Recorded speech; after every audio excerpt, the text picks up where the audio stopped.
दिनेष्टपोषणं मगसहन्ति सिन्धुशोषं शिरोग्मने मतिमुषं पुरुषं परन्तं वन्दे दुरन्तचरितं हृदि सञ्चलन्तं ज्ञानेश्वर भगवान् विष्णु निवृत्तिर्भगवान् हरः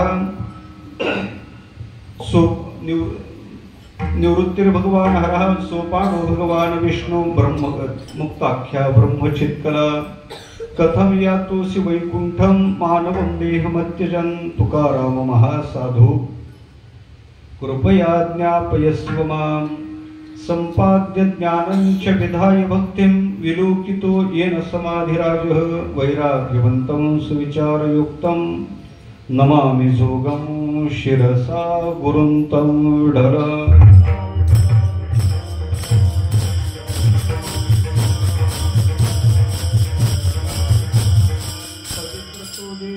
पवित्र तो देहवाने पुण्यवंत जोवदे अच्युत सर्व काळ तयाच्या चिंतने तरतील दोषे जळतील राशी पातकांच्या प्रस्तुत प्राप्तस्थळी प्राप्त संगी कीर्तन रूपी सेवकीर्ताने वडलेला अभंग वैराग्य रागरसी जगद्गुरु तुकोबार महाराज यांचा 5 चरणाचा नामधारकाची महती गाणारा नामधारक पुरुषाला नामाने प्राप्त होणाऱ्या दृष्ट फलाचं चिंतन मांडणारा अभंग आहे।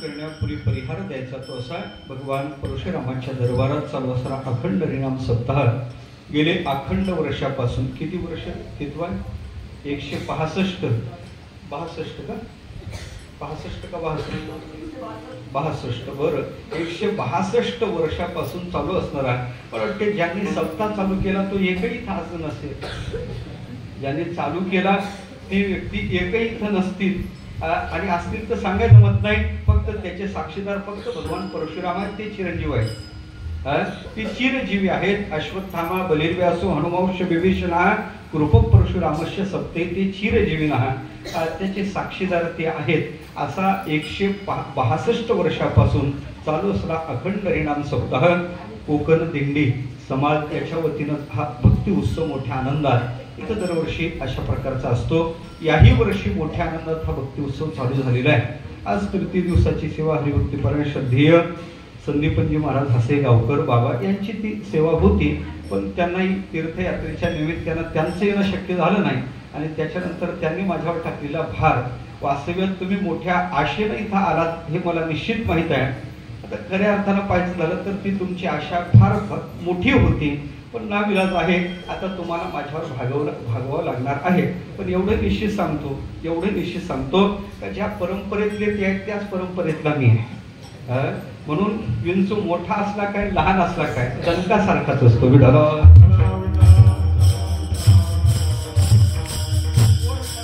आयोजन आहे आमचे हरिभक्त रुपेशजी महाराज असतील शिर्के महाराज आहेत त्याचबरोबर गोड आता हे मोठं फळाचं गाव आहे परमपूजनी श्रद्धेय धोंडोपंत दादाच्या कृपेनं चालू असणारा हा उत्सव आहे। दादांच्या फळावरची ही सगळी मंडळी आमचे आदरणीय श्रद्धेय मार्डेकर काका आहेत आमचे आदरणीय नाना आहेत इकडं गोड गंधर्वासारखे गायक आमचे खऱ्या अर्थानं पाहायचं झालं तर ज्यांच्या पावनमुखातून अशी चाल झाली आता पुढे चाल दाखवायला काही शिल्लक ठेवलं नाही वास्तव्यात पाहायचं झालं तर हे आमच्या संस्थेचंच वैभव आहे बरं का विठ्ठलाला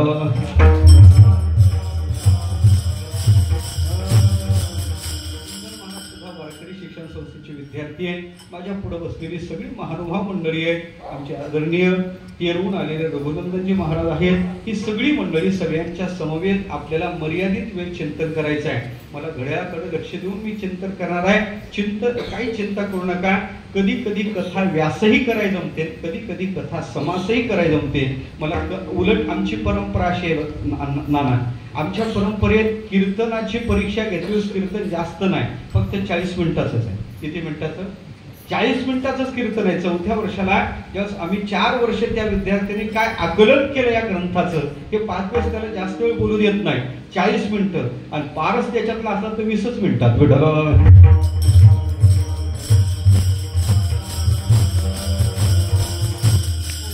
मंडळी आहात, कान तयार असणारी मंडळी आहे. सरळ सरळ अभंग सोपा आहे. अभंगाचे आशय असा आहे का नामधारक महापुरुषाला प्राप्त होणारं चिंतन महाराज इथं प्रगट करतात. काय चिंतन सांगतात नामधारकाचं? त्याचं सरळ विचार आहे का जगतात लोकांची नामात प्रवृत्ती व्हावी. का प्रवृत्ती व्हावी? कलियुगाचं ते नियत साधन आहे. का प्रत्येक युगाचं नियत साधन ठरलेलं आहे. कृतयुगाचं नियत साधन ठरलेलं आहे. आपण ज्ञात आहे आपल्याला. कृतयुगात ध्यायतो विष्णू ध्यान नावाचं साधन आहे. त्रेतायुगात यज्ञ आहे. व्यापार युगात भगवान परमात्म्याची परिचर्या आहे. आणि कलियुगाचं नियत परमात्मा प्राप्तीचं उद्धाराचं साधन जर काय असेल तर ते नाम साधन आहे. कलियुगात नामासारखं सामर्थ्य अन्य साधनाच्या ठिकाणी नाही. नामाच्या बाबतीत कलियुगात असं चिंतन करतात, केवळ नाव घेण्याची वृत्ती जरी आपल्या अंतःकरणात झाली तर वेपनते दुरितानी मोह महिमा समोह मालन कुरते. जीव गोस्वामी सांगतात आपल्यापासून सगळी पाप दूर पळून जातात म्हणे, फक्त नाम घेण्याची वृत्ती जागृत झाली. नाम घेतलं नाही. वेपनते दुरितानी मोह महिमा समोह मालन कुरते. फक्त नामात घेण्याची भावना झाली तरी पाप दूर पळतात. वेधा कमलोद्भव खऱ्या अर्थानं पाहायचं झालं तर ब्रह्मलोकापर्यंत नाही, वैकुंठापर्यंत त्याचा मार्ग प्रशस्त करत चालतो. आणि त्याच्याही पुढचं त्याचं फळ आहे. चित्रगुप्त आपली लेखणी घासून तयार करतो. का? त्या लेखणीला अखंड काम आहे. कशाचं काम आहे? जगाने केलेलं पाप पुण्यात्मक कर्म लिहिण्याचं काम आहे. पण त्याला लक्षात आलं हा पुण्यकृती करत आहे, शुद्ध पुण्य नामाचं याच्या जीवनात प्राप्त होणार आहे. आणि आता ते पुण्य इतकं असणार आहे, आतापर्यंत त्याच्या जीवनात घडलेलं खरं काय, खोटं काय, भलं काय, वाईट काय, हे सगळं त्याचं खोडून काढण्यासाठी लेखणीला धार देत तो बसलेला आहे म्हणे. विठ्ठल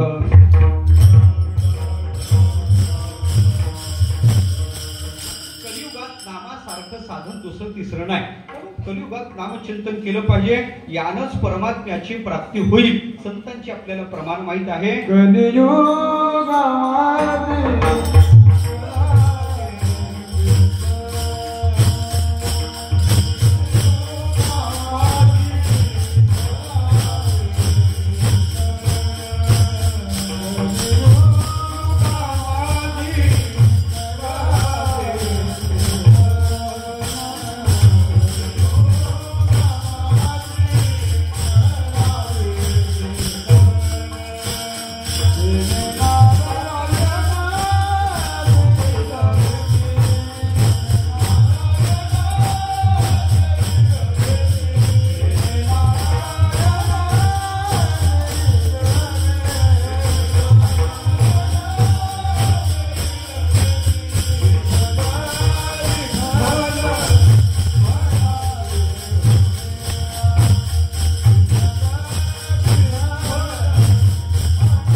काहीच हरकत नाही बरं का.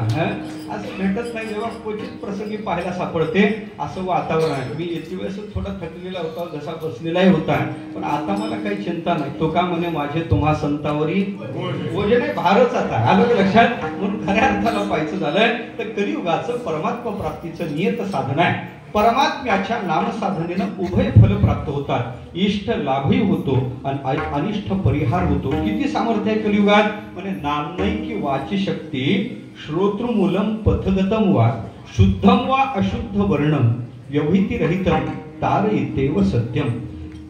किती नामात सामर्थ्य आहे. म्हणजे कलियुगाच्या दृष्टीनं नामाचं चिंतन केलं नाही, तुम्ही नामचिंतन केलं, वाटेनं जात आहे आणि जाता जाता तुमच्या कानावर परमात्म्याचं नाम पडलं. नामनैकी वाची शक्ती श्रोतृमूलम पथगतम वा, वाटेनं जाता जाता तुमच्या कानावर ते देवाचं नाव पडलं. करते काय तारयितेव सत्यम. मग तुम्ही नाही केलं चिंतन, कानावर पडलं श्रोतृमूलम पथगतम वा, वाटेनं जाता जाता नाही. तुम्ही चिंतन करायला बसला आणि तुमच्याकडून शुद्ध उच्चार होत नाही, राम राम राम राम म्हणता लांब लांब लांब लांब झालं. हो, विठ्ठल विठ्ठल म्हणता इठ्ठल इठ्ठल इठ्ठल इठ्ठल असा उच्चार तुमच्या मुखातून आला. शुद्धम वा अशुद्ध वर्णम पुढे पद आहे तारयितेव सत्यम. ते तारते म्हणे, त्या तारते. त्याच्या पुढे सांगितलं व्यवहितिरहितम. व्यवहितिरहित म्हणजे एकत्र शब्द उच्चार नाही. काय चाललं महाराज, आमचं काय चालायचं, तुमचं बुवा बरं आहे. लोक असं बोलत असतात बरं का. ना तुमचं बरं आहे असं म्हणत असतात, त्यांना काय माहिती कोणाचंच खरं नाही. खऱ्या अर्थानं पाहायचं झालं लोकांचं म्हणणं असते, त्यांना वाटते दुरून डोंगर साजरा आपण म्हणतो ना देवा, तशा प्रकारचं त्यांना वाटते महाराजांचं बरं आहे. त्यांना विचारलं तुमचं काय चाललंय, काय चाललं म्हणल्यावर ते म्हणजे महाराज आमचं काय चालायचं, करा मरा करा मरा करा मरा. काय म्हणलं, करा मरा करा मरा. करातला रा आणि मरातला म दोन शब्दात अंतर आहे, पण रकारानंतर आलेला मकार व्यवहितिरित शब्द आहे. पण असा जरी उच्चार आला तारयितेव सत्यम.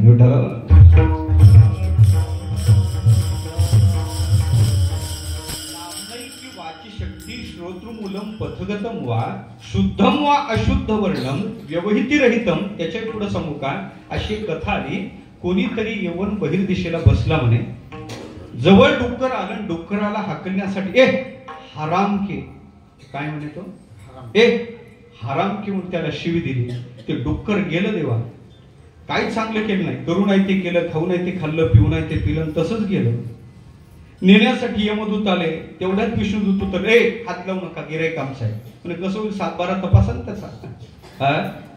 ते म्हणा नाही ना, तुम्ही थोडं पहा ना. आणि ते सगळं पाहिल्यावर लक्षात आलं यानं एकदा एका डुकराला हाकल किंवा ए हराम की अशी शिवी दिली होती. हराम की शिवी, शिवी आलं लक्षात, हरामी शिवी. त्या डुकराला हाकलण्यासाठी ए हराम की हा बोलला होता. ते हे काय, त्याला अंडरलाईन करा. म्हणजे काय, त्याच्यात राम के ना राम के, त्यानं ह राम के ना, पण आधी ह आहे ना. तेव्हा तुम्ही भाग त्याग लक्षणा नाही शिकले का संस्थेत, जहदा जन लक्षणा नाही शिकले तुम्ही. गणित शिकले तर लसावी मसावी शिकलात ना. मग त्याचा अर्थ असा आहे, विषम विभागाला टाका, राम के घ्यायला काय हरकत आहे. म्हणजे मग शिवीच्या रूपात याच्या मुखात देवाचं नाव आलं. फल काय, म्हणजे दोघांनी विचारलं, नाही सांगू शकत. म्हणजे कोण सांगेल, ज्याच्या बापाचं आहे त्याला विचारलं. म्हणजे कोणाच्या बापाचं, ब्रह्मदेवाच्या बापाचं आहे. हे म्हणे बाबा चला तिकडं त्याला नेलं, सत्य लोकात नेलं, ब्रह्मदेवाला विचारलं, हे महाभाग काही चांगलं केलं नाही, करू नाही ते केलं, खाऊ नाही ते खाल्लं, पिऊ नाही ते पिलं, कुकर्म जीवनात केले. आणि शेवटी हा बाबा गेला. फक्त एकदा एका डुकराला एक हराम के म्हणून शिवी दिली. त्यात हराम के शब्दात रामदेवाचं नाव आहे.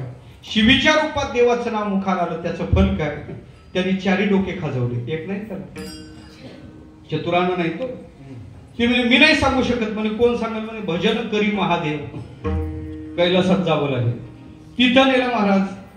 हे सगळे जण म्हणे मलाही कळलं पाहिजे. तोही बाबा सोबत गेला. भगवान शंकराला विचारलं, शिवीच्या रूपात एकदा याच्या मुखात देवाचं नाव आलं, त्याचं फल काय. ते मी सतत नाम जप करतो, पण शिवीच्या रूपात आलेल्या नामाचं फल नाही सांगू शकत. म्हणजे कोण सांगेल, म्हणजे ज्याचं आहे तेच सांगेल. मग कुठं जावं लागेल, म्हणजे वैकुंठात जावं लागेल. हे म्हणे हे बाबा तिथून तिथं नेलं, तिथून इथं आणलं, पाय दुखत आहेत, आता काय पुढे चालणार नाही. जे फल आहे ते फल द्या. शेवटी नरकात टाकायचं तिकडे टाका, पण तसं येणार नाही. न्यायचं झालं तर पालखी करा. 4 जण झाले, खांदे द्या, पालखीत मला बसवा. होता का लायकीचा त्या, वैकुंठापर्यंत पालखी गेली देवा. 14 जण सोबत आहे. भगवान शंकराचा खांदा आहे, ब्रह्मदेवाचा खांदा आहे, विष्णुदूताचा खांदा आहे, मला वाटते यमदूताचा खांदा आहे. जवळ पालखी गेली. द्वारपाळाने पाहिलं, धावत देवाकडे. देवा सावध व्हा, सावध. म्हणे काय? कोणीतरी भगवत भक्त कोणत्या तरी साधनेत बसलेला, स्वतः भगवान शंकर त्याला घेऊन वैकुंठाला येतात. देवाला वाटलं सगळ्या त्रैलोक्याचं ज्ञान मला आहे, पण हा महाभाग कोणत्या कपाटात बसला होता साधनेला, मला कसं नाही लक्षात आला. आपली चूक झाली, आपण त्याच्यापर्यंत जायला पाहिजे होतं, पण तो आपल्यापर्यंत आला. कमीत कमी द्वारापर्यंत तरी आपण गेलं पाहिजे, त्याचं स्वागत केलं पाहिजे. लक्ष्मी आई साहेबाला पंचारती आणायला लावली. महाभाग पालखी उतरल्यावर पुढे आले, आणि तेवढ्याच देवाने हातातलं पाणी गंगाजल त्याच्या पार सोडणं चालू केलं. त्याची पूजा देवाने चालू केली. झालं असं, तेवढ्यात भगवान शंकर ब्रह्मदेव म्हणतात, ओ देवा थोडं थांबा. म्हणे तुम्हीच थोडं थांबा, माझी चूक झाली, मला चूक सुधरू द्या, नंतर आपण बोलू. पाणी टाकलं, लगेच त्याला गंध लावण्यात आलं. लक्ष्मी आई साहेबांनी त्याचं ऑप्शन केलं. देवाने त्याच्या गळ्यात माळ घातली. शेवटी देवाचं पद खाली होतं, खुर्ची खाली होती. सगळ्याला बाजूला केलं, देवाच्या सिंहासनावर जाऊन बसला. मग हे म्हणू लागले, देवा हे या पूजेचं गिराईक नव्हतं, याची पूजा वेगळ्या पद्धतीनं करायची होती. म्हणजे झालं काय? कोण आहे ते महाभाग? कुठं साधना करत होते? म्हणजे देवा हे साधना कुठंच करत नव्हते. करू नाही ते केलं, खाऊ नाही ते खाल्लं, कुकर्मी इंद्रिया उपयोग केला, अशातला आहे. मग तुम्ही याला पालखी देऊन इथपर्यंत कसं आणलं? म्हणजे देवा तेच तर सांगतो तुम्हाला. एकदा बहिर्दिशेला बसला, डुक्कर जवळ आलं. त्या डुक्कराला हाकलण्यासाठी हरामके म्हणून याने एक शब्द वापरला. त्या हरामके शब्दात राम हे तुमचं नाव आहे. ते शिवीच्या रूपात तुमचं नाव याच्या मुखात आलं. त्याचं फल काय? देवाने हसून उत्तर दिलं, याच्यापेक्षा दुसरं फल काय? लक्षात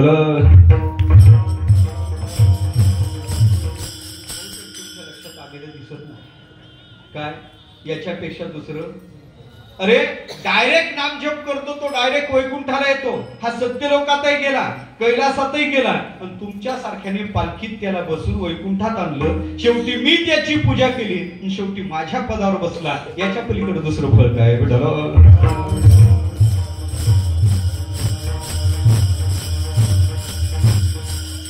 नाम साधनेचे फल आहे ते विशेष प्रकारचे फल आहे. नाम साधनेत काही दृष्ट फल आहे आणि काही अदृष्ट फल नाम साधनेत आहेत. नाम काही दृष्ट फल देते, काही अदृष्ट फल प्राप्त करून देते. नामानं इष्ट काय प्राप्त झालं? नाम तत्व कौमुदी नावाच्या ग्रंथात 15 प्रकारची फल नामाचे इष्ट सांगितले, आणि कितीतरी कमीत कमी तरी 48 फल नामानं अनिष्ट परिहाराची फल सांगितली. अशी सगळी फल सांगता सांगता नामचिंतन केल्यानंतर होते काय? म्हणजे भौतिक देहाच्या ठिकाणी सुद्धा काही स्थित्यांतर होते. मला वाटते विदर्भ संत गुलाबराव महाराजांनी सुद्धा आपल्या योग प्रदीप नावाच्या ग्रंथात भरपूर असं योगाची फल सुद्धा नामाने कशी प्राप्त होतात, आणि इष्ट फल प्राप्त होते वेळेस, दृष्ट फल प्राप्त होते वेळेस त्या साधकाच्या जीवनात देहात काय बदल होतो? त्या देहाच्या ठिकाणी विशेष प्रकारचा बदल होतो, आणि जो मरकादी आहे त्याच्या ठिकाणी सुद्धा दिव्य येते. तेच आज आमचे तुकोबार आहे. त्याच्या देहाच्या ठिकाणी प्राप्त होणारं दृष्ट फल कोणतं आहे? अभंगाचं पहिलं चरण. पवित्र तो देह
त्या साधनेचं दृष्ट फल एक आपल्याला सांगतात.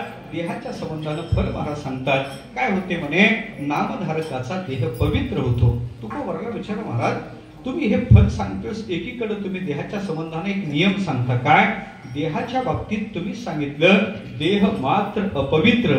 शरीर म्हणजे दुःखाचं कोठार आहे, शरीर म्हणजे रोगाचं भांडार आहे, शरीर म्हणजे दुर्गंधीच्या आश्रयाचं स्थान आहे. शेवटचं तुमचं वाक्य आहे, नाही अपवित्र शरीरा ऐसे.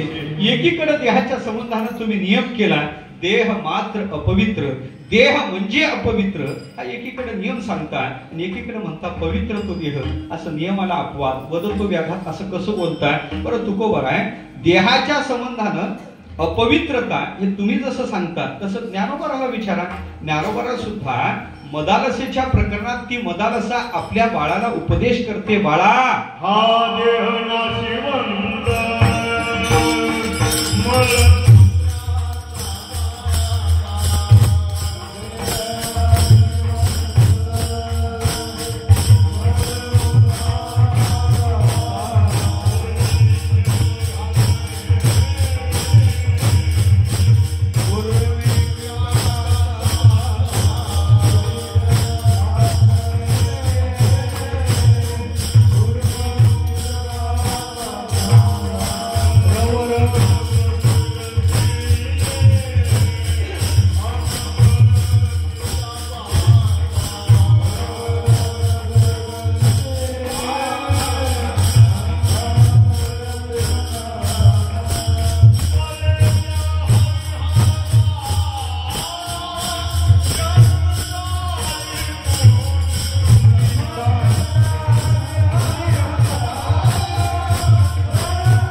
खऱ्या अर्थानं पैसे झालं.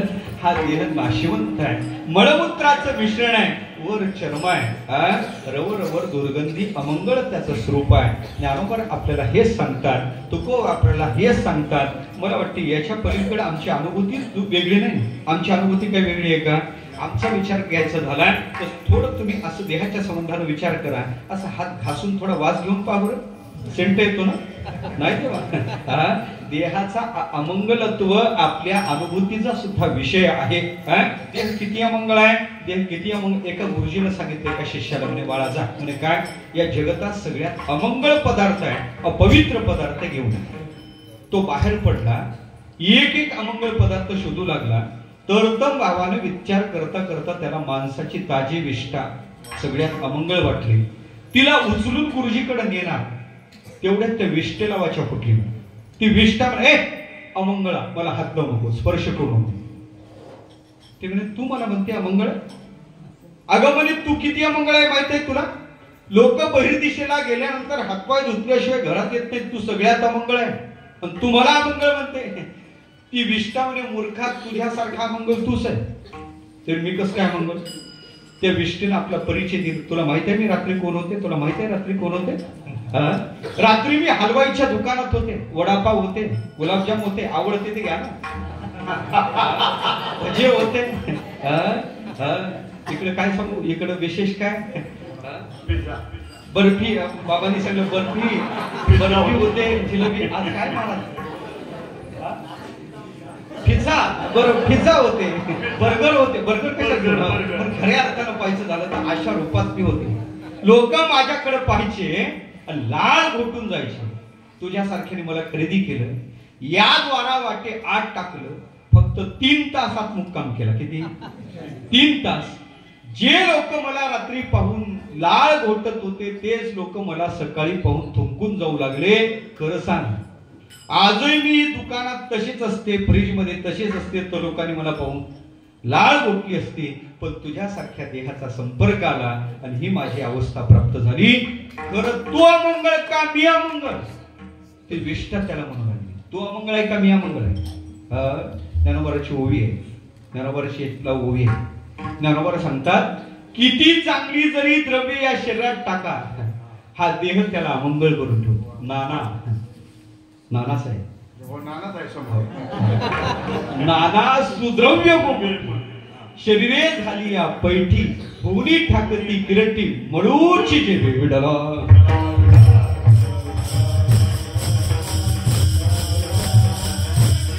चांगली द्रव्य या देहात या बाबा, हा देह अमंगळ करतो. तुकोबा म्हणतात देह अमंगळ आहे, ज्ञानोबा म्हणतात देह अमंगळ आहे. अनुभूती तशीच आहे, व्यवहार पाहायचं झालं तर देह अमंगळ आहे. नाही, याच्या पुढे चला, योगशास्त्राला विचारा. योगशास्त्र देह अमंगळ आहे त्याला एक कारण देत नाही. एक नाही कारण बाबाजी, देह अमंगळ आहे त्याला योगशास्त्र 6 कारण देते.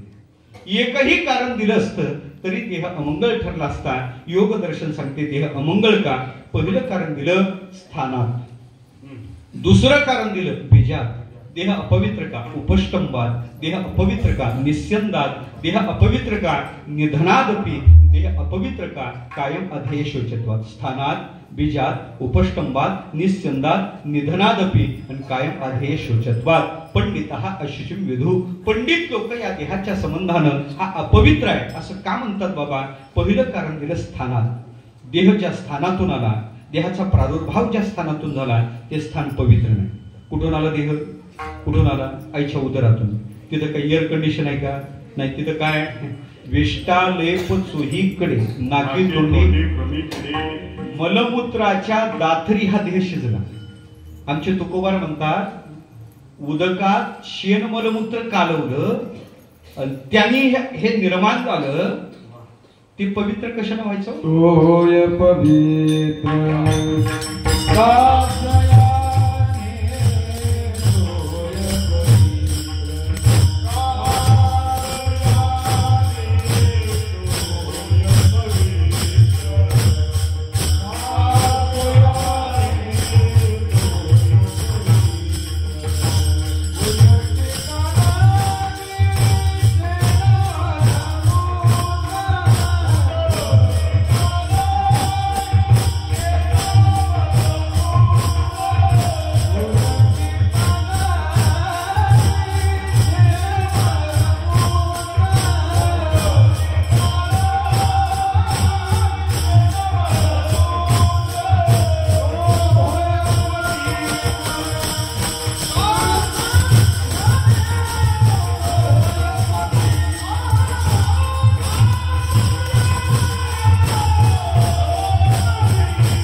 प्रकाश याने. याचा अर्थ असा आहे, देहाच्या ठिकाणी पावित्र्य नाही. ज्या स्थानातून देहाचा प्रादुर्भाव झालाय, देह अपवित्र स्थानातून आलाय. म्हणून तुकोबाराचं आणखीन एक प्रमाण आहे, देवा मी स्वतः भोगल्यात ना त्या यातना. काय सांगू तुला, काय सांगू गर्भीची यातना, मज भोगिता. काय होतं तिथं, माऊस मळमूत्र जाणार तुझं क्षणोक्षणात असो. याचा अर्थ असा आहे, अपवित्र स्थानातून देहाचा प्रादुर्भाव आहे म्हणून देह अपवित्र आहे. पहिलं कारण दिलं, देह अपवित्र काय, अपवित्र बीजापासून देहाची उत्पत्ती आहे. देह कसा निर्माण झाला, आई वडिलांनी सेवन केलेलं अन्न, त्या अन्नाचा हा विकार आहे. आणि ऐका, विकाररूप पदार्थाच्या ठिकाणी पावित्र्याची सुतराम शक्यता नाही. आपल्याला पंचदशीत एक श्लोक गेलेला आहे, कोणता, त्या अन्नमय कोशाचं चिंतन करत सांगितलं, पितृभुक्ता नजायात वीर्यात जातोन्ने नैव वर्धते देह सोन्नमयो नाथपा. पितृभुक्ता नजायात वीर्यात, आई वडिलांनी सेवन केलेलं अन्न, त्या अन्नाचा हा विकार आहे. म्हणून खऱ्या अर्थानं सांगायचं झालं तर विकार पदार्थाच्या ठिकाणी पावित्र्य नसेल तर बीज अपवित्र आहे म्हणून देह अपवित्र आहे. दुसरं कारण. तिसरं कारण, देहाला धारण करणारा एकही पदार्थ, उपष्टंभ एकही पवित्र नाही. देहाला कशाने धारण केलं याचा विचार केला तर सप्त धातूंनी देह धारण केला. 7 धातून देह धारण केला. तर त्वचा पवित्र आहे का, त्वचा पवित्र आहे नाही. आता सांगितलं, स्नान न करता थोडा वास घेऊन पांगाचा सेंट येतो ना, नाही, नाही देवा येत नाही. का नाही येत, त्याचं कारण आहे, त्वचा पवित्र नाही. त्याच्यानंतर मांस आहे आपल्या शरीरात, मांस पवित्र आहे का नाही. ऐका, मांस किती अपवित्र आहे. एखाद्या गृहिणीनं भाजी कापता कापता सहज बोटाचा तुकडा, बोट कापल्या गेलं, मांस बाजूला पडलं, त्या मांसाला स्पर्श झाला तर तिनं केलेला स्वयंपाक खायला चालत नाही. तेव्हा सुचिरभूत होईपर्यंत तो स्वयंपाक तिनं केलेला खायला चालत नाही.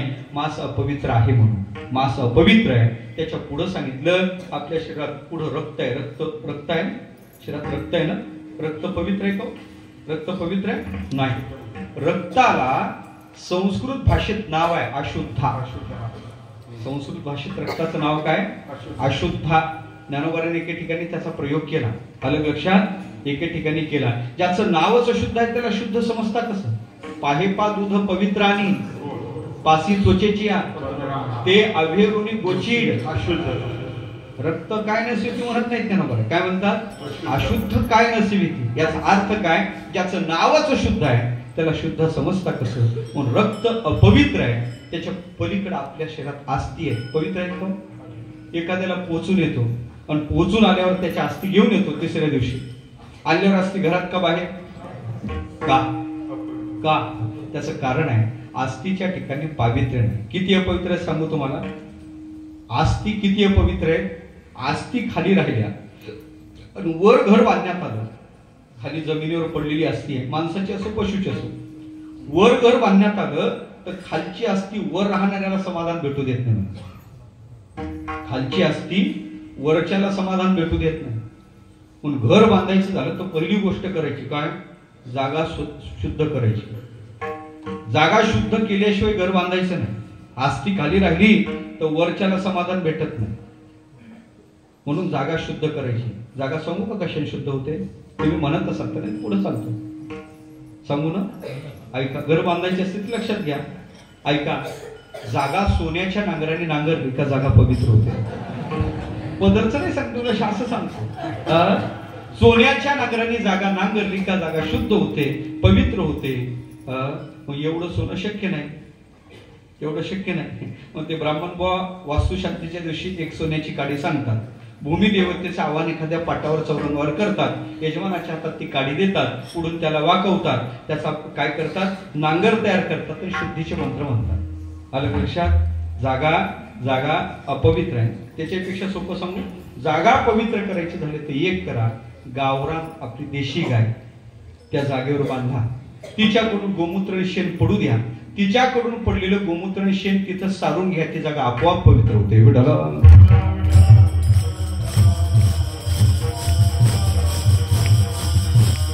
सांगायचं काय, देहाला धारण करणारा एकही पदार्थ पवित्र नाही. याचा अर्थ असा आहे, देह अपवित्र आहे. स्थानात, बीजात, उपष्टंभात. चौथं कारण दिलं, निस्यंद म्हणजे प्रवाह.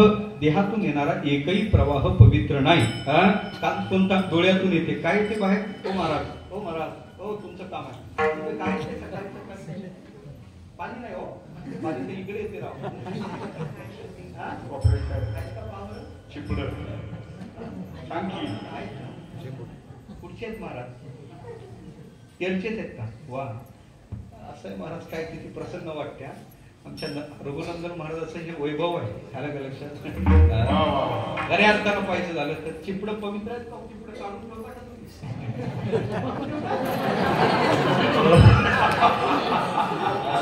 ऐका, चिपड पवित्र नाही. चिपड काढून फेकता का काढून ठेवता? फेकता ना. पण चिपड पवित्र नाही तेव्हा. चिपड पवित्र नाही. कानातून येणारा मळ, मळ नाव काय त्याचं? मळ. मळ पवित्र आहे का? नावच मळ आहे म्हणजे अपवित्र आहे का? जरा वातावरण बदलत आहे ना, सारखं बदलत आहे. वातावरण सारखं बदलत आहे. मग दोन प्रवाह चालू होतात, गंगा यमुना.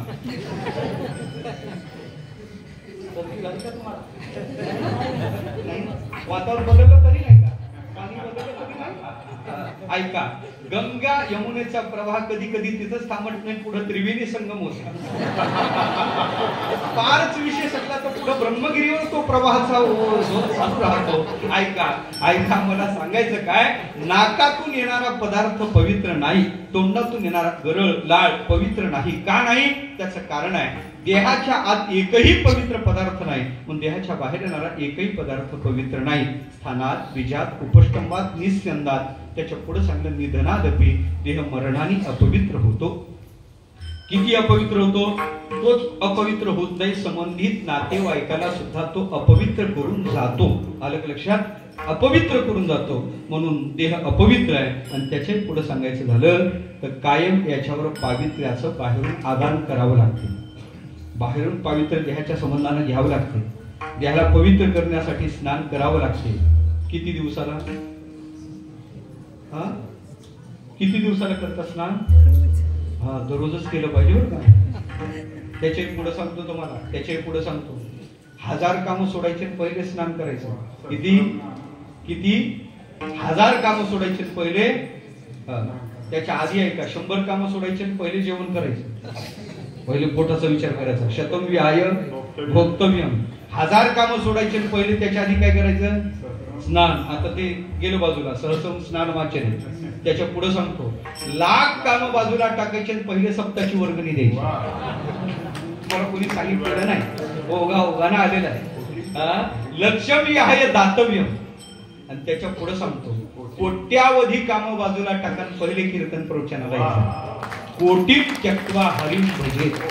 कोट्यावधी कामं बाजूला टाका आणि पहिले आपल्या उद्धाराचा विचार करा.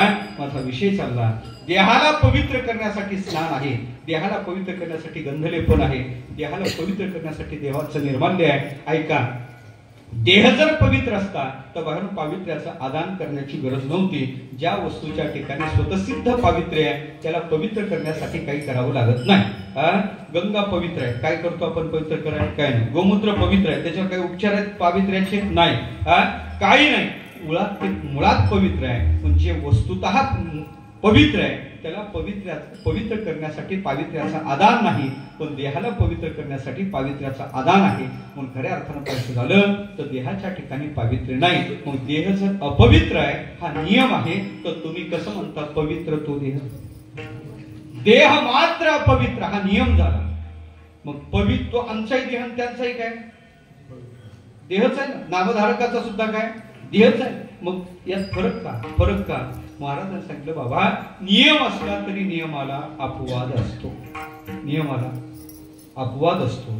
सोपं सांगतो, भौतिक शास्त्र आहे, भौतिक शास्त्राचे नियम बेसिक रूल ऊर्जेच्या बाबतीत आहे, त्याच्यानंतर मेटल धातूच्या बाबतीत आहे. ऊर्जा निर्माण केल्या जात नाही, ऊर्जेचा नाश होत नाही, ऊर्जा रूपांतरित होते.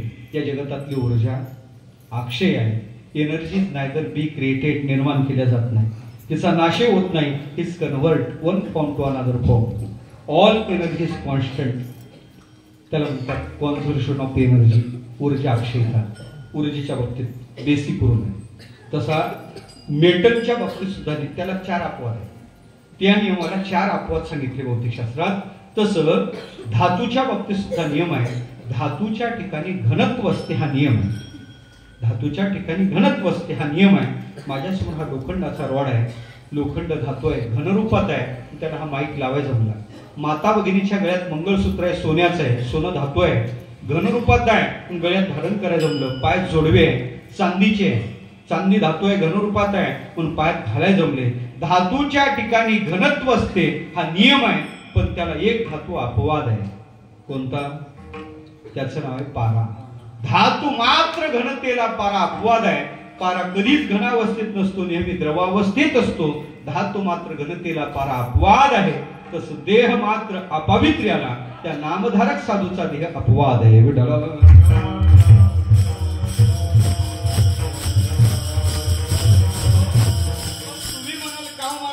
अपवाद नियमाची हानी करते का? नाही बाबा.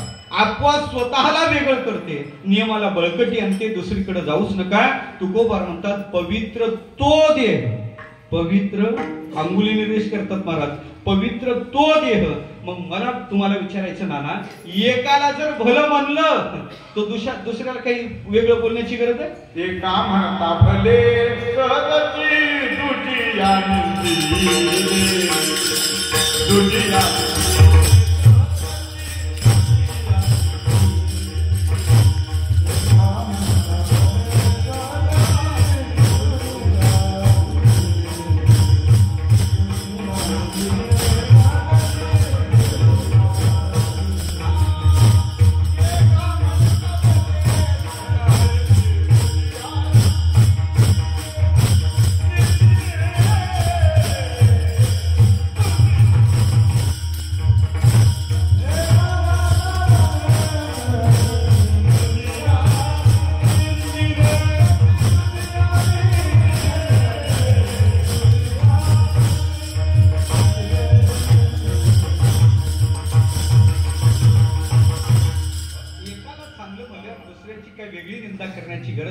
त्याची व्यावृत्ती होतेच. एका म्हणता भले तुझ्या सहजची निंदिले, त्याची वेगळी निंदा करण्याची गरज नाही. तुकोबाने नियमही सांगितला आणि त्याचा अपवादही सांगितला. महापुरुषाचा नामधारकाचा देह पवित्र आहे. मग आमचा पवित्र तो देह, सहज आमच्या देहाच्या संबंधाने नियम झाला. हा देह मात्र अपवित्र आहे, त्यांचा देह पवित्र आहे. पुढचा शब्द महाराज सांगतात वाणी पुण्यवंत. देह पवित्र म्हणल्यावर तोंड देहातच आलं का? वेगळा आहे. तोंड देहातच आहे ना. मग वाणी पुण्यवंत असा वेगळा विचार महाराजांनी का मांडला? वाणी वाणी ह्यात नाही का? एक चौकात उभा राहिला, या पार्टीची चिपिलेली, त्या पार्टीच्या नेत्याच्या चांगल्या शिव्या चालू केल्या, षष्टीचा प्रयोग, अस्सल शिव्या चालू केल्या. तिकडले समर्थक आले, याला पकडलं, असं हल्लं, साधं मारलं नाही, हाग्या असा मार दिला, असा मार दिला. मार दिल्यावर ते ए बाबा ए का मारता? म्हणजे 3 पाट लायकी काय तुझी? काय म्हणतो साहेबाला? एवढ्या शिव्या दिल्या. म्हणजे कोणी दिल्या शिव्या? अरे गाव ऐकत होतो, तू शिव्या देत होता. तेव्हा मी शिव्या दिल्या नाही. म्हणजे कोणी दिल्या? आतापर्यंत पाठीवर पायावर चाललं होतं, आता त्याच्या तोंडावर चालू झालं. मला सांगायचं काय, तोंड जर देहातच येते तर देह पवित्र म्हणल्यानंतर वाणी आपोआपच पुण्यवान झाली ना, पवित्र झाली ना. वेगळा विचार का म्हणता? पुढचं आठवलं नाही म्हणून पाठवलं का? ते आपलं साठवलं, आठवलं, पुढच्याला ते पटवलं, पटलं नाही तर कटवलं. महाराजांनी हा वेगळा विचार का मांडला? देहात वाणी येत नाही का? खरं सांगतो, देहात वाणी येतच नाही. देहात वाणी येतच नाही. विषय थोडा अवघड वाटेल, येत नाही वाणी देहात. कोणतंच इंद्रिय देहात येत नाही. कोणतंच इंद्रिय देहात येत नाही. का येत नाही? त्याचा विषय असा आहे, वियत पवन तेजंबू भू भूतानी जन्मिरे तत् भोगाय पुनर्भोग्य भोगाय सन जन्मने पंचकरोती भगवान प्रत्येकम वेदाधिकम. हा विषय पंचदशी कर्त्याने आपल्याला सांगितला. अन्य ग्रंथात तसा विचार आलेला आहे. सगळ्या इंद्रियाचा विचार करायचा झाला तर हे वाणी जी आहे ना, वाणी आपली जी आहे, वाणी काय आहे? वाणी काय? आपल्याला 5 कर्म करण्याची इंद्रिय आहे. वाक पाणी पाद पायू पाणी उपस्थ. वाक पाणी पाद पायुप स्थाभिधानानी जन्मिरे, हे कर्मेंद्रिय आहेत आपले. आणि 5 ज्ञानेंद्रिय आपल्याकडे आहे. कोणकोणते? कोणते ऐकून ठेवा. रात्री सांगण्यासारखं नाही, हे रात्री काढूच नाही. तुम्ही जरा सावध आहे म्हणून सांगायला काय हरकत नाही. 5 ज्ञानेंद्रिय आहेत. कोणकोणते? ज्ञान करून देणारे इंद्रिय आपल्याकडे 5 आहेत. कोणकोणते आहेत? हे आता पहिलीतला विषय आहे. कोणकोणते आहेत? मी सांगतो ऐका. श्रोत्रत्व अक्षी घ्राण हे जे आहेत ते ज्ञानेंद्रिय. श्रोतत्व गक्षी रसन घ्राणाख्य उपचायते असे ज्ञानेंद्रिय आहेत आपल्याला. ज्ञान करून देणारे इंद्रिय 5 आहेत. कर्म करणारे इंद्रिय आपले 5 आहेत. आणि खरं सांगायचं झालं तर ते कसे आहेत? सूक्ष्म्यात कार्यान्वयंत. ते सूक्ष्म आहेत आणि कार्याहून त्याचा अनुमान करायचं ते स्थूल देहात येत नाही. स्थूल देहात येत नाही. कारण काय? त्याचं कारण आहे पंचमहाभूताच्या पंचकृत पंचभूताच्या पंचकरण झालेलं नाही. पंचकरणाच्या आधीचा हा विषय आहे. अपंचकृत पंचभूताच्या सत्वंशापासून ज्ञानेंद्रियाची, रजोंशापासून कर्मेंद्रियाची, रजोंशाच्या मिलित अंशापासून पंचप्राणाची, पंचप्राण तयार झाले.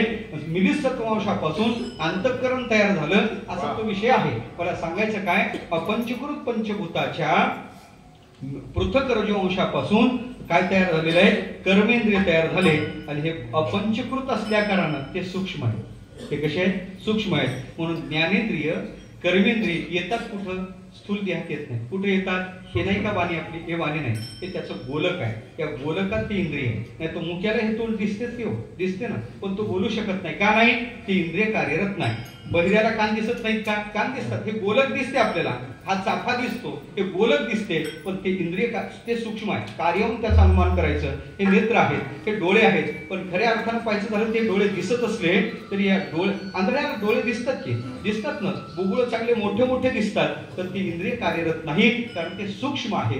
कार्याहून त्याचा अनुमान करायचं. माझा विषय चालला हे अपंचकृत पंचभूताचं कार्य आहे. आणि हे सगळे जे इंद्रिय आहेत ते सूक्ष्म देहात येतात. पुढे येतात सूक्ष्म देहात येतात. कारण सूक्ष्म देहाचं चिंतन करते वेळेस शास्त्राने असं चिंतन केलं. तिथं 5 ज्ञानेंद्रिय आहेत, 5 कर्मेंद्रिय आहेत, पंचप्राण आहे, मन आहे आणि बुद्धी आहे. असा 17 तत्वाचा आपला सूक्ष्म देह आहे. बुद्धी, कर्मेंद्रिय, प्राण, पंचकेर मनसादिया शरीरसप्त दशभी सूक्ष्मतल लिंगम उच्यते. काय? बुद्धी म्हणजे 5 कर्मेंद्रिय, 5 ज्ञानेंद्रिय, पंचप्राण, मनसा आणि धिया. मन पुन्हा धिया म्हणजे बुद्धी. अशा 17 तत्वाचा आपला सूक्ष्म देह आहे. तुकोबरला ते सांगायचंय. वाणी जर सूक्ष्म देहात येत असेल तर पवित्र तो देह म्हणजे नामधारकाचा स्थूल देह पवित्र. वाणी पुण्यवंत या शब्दात तुकोबरला सांगायचं आहे त्या महापुरुषाचा सूक्ष्म देह पवित्र आहे. वाणी पुण्यवंत या शब्दात त्याचा सूक्ष्म देह पवित्र. थोडा वेगळा विचार म्हणतो. भजन करा विठ्ठल.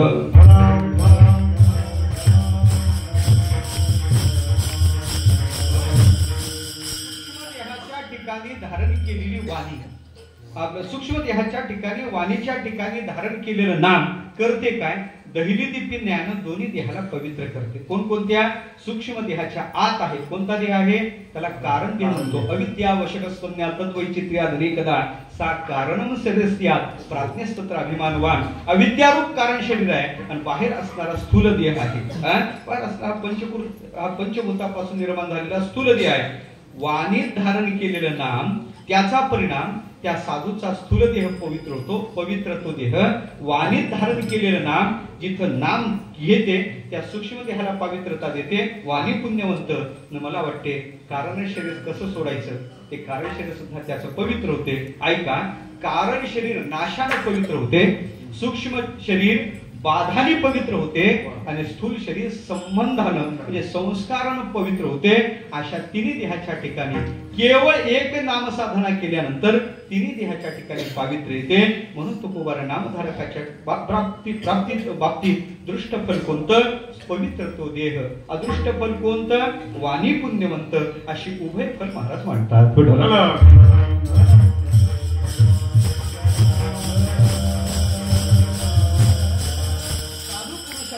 पवित्र आहे त्याची वाणी पुण्यवान आहे.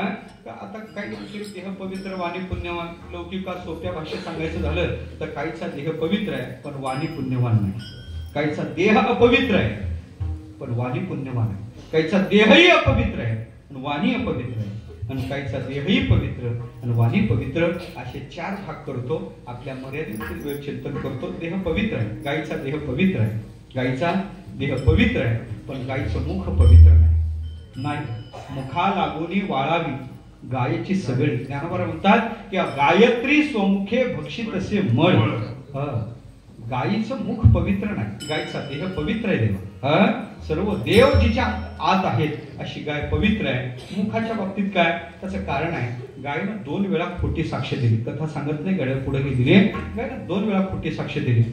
एकदा सीता मातेला साक्षीदार म्हणून पुढे उभं केलं, तिथे साक्षी दिली. फाल्गुला इतिहास सांगण्यात येते आणि त्याच्यानंतर सांगितलं म्हणून तू खोटी साक्ष देते ना, मुखानं मळ भक्षण करशील. सीता देवीने दिलेला शाप आहे. आणि दुसरं सांगायचं झालं तर कोणती देवता मोठी, शोध करण्यासाठी गेल्यानंतर तिथं सुद्धा शोध लागला नाही, पण शोध लागला म्हणून तिथं सोबत गेल्या आणि खोटी साक्ष दिली. पण ऐका, जे खोटं बोलतो ना त्याचं तोंड पवित्र राहत नाही, आणि खोटं बोलतो त्याची ओळखण्याची खूण मला माहित आहे. कीर्तनात विचारू नका, कीर्तन झाल्यावर मला मोकळ्या विचारा. मी पुढचा व्यक्ती खरा बोलतो का खोटं बोलतो त्याचं लक्षण सांगतो. त्याच्याकडे पाहिल्याबरोबर तो काय बोलतो हे आपल्याला सांगायला जमते. ते कोणी सांगितलं, मला एका सिद्ध पुरुषाने ते लक्षण सांगितलं.